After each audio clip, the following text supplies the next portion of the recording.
Hey guys, Mark Calder here. I've got a short video for you today to demonstrate an exercise that I use that really helps me sort of compartmentalize things that are on my mind. And I use with many of my clients, particularly clients who are suffering from any degree of anxiety. So we'll go right to it. Starts with two concentric circles, one big circle and one smaller circle. And just as a side note, I learned this exercise from Stephen Covey's 7 Habits of Highly Effective People. It's on my list of recommended books on my website. Check it out if you got some time. But this was one of my biggest takeaways. So this outer circle, we're going to refer to this as our circle of concern. And within this one, we're going to list items that worry us, that concern us, right? Things that, are on our mind, but we have very little, if any, control over whatsoever. So it's just to kind of timestamp this video, I guess. It's currently April of 2020. I live in New York, and we're sort of the epicenter of the coronavirus pandemic, at least in the United States. And so COVID is way up on the list of many people's concerns, and we unfortunately have very little control over that outbreak. And the economic ramifications that come from COVID and just the economy in general is frequently something that people concern themselves with.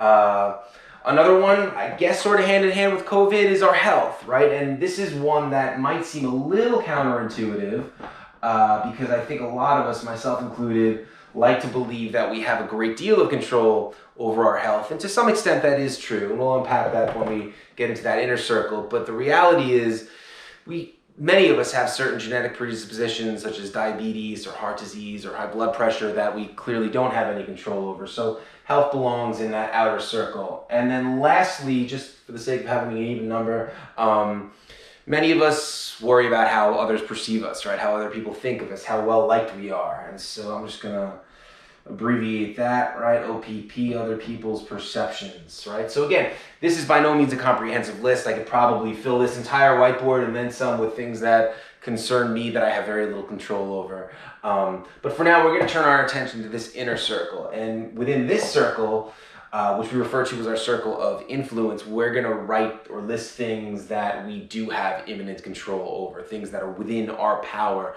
to do something about, to change.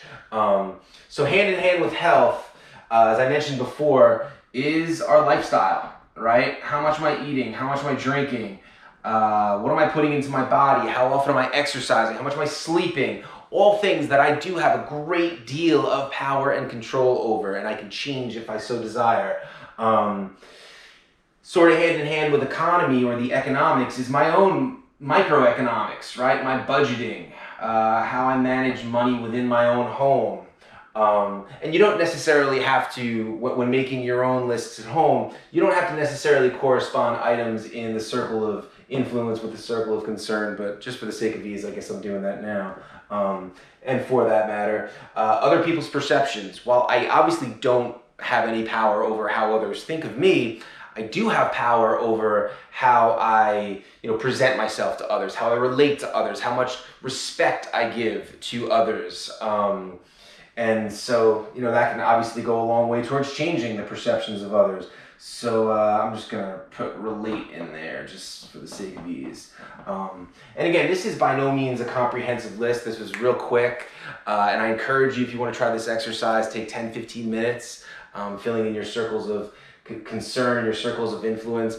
But really, this was to demonstrate the emotional disparity that comes from simply what we attend to. And so the first question I ask clients after we fill out these two circles in a way more comprehensive manner than this is, how much of your time, how much of your mental resources are you spending on this outer circle? And the answer is usually somewhere between 60 and 90%. And so what that means is that 60 to 90% of someone's attention, 60 to 90% of someone's energy is going to things that they're inherently helpless over.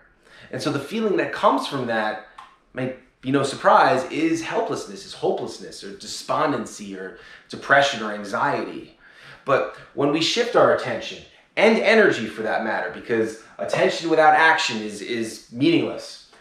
When we shift our attention and our energy to this inner circle and start taking control over the things that we can manifest control over, spend 60 to 90% of your attention and energy in this circle, and the changes will be rapid and they'll be radical. So again, I implore you guys to try this exercise at home. If you want to reach out to me and talk more about this exercise or other exercises, by all means do so at my contact page, markgcalder.com, and I would love to hear from you.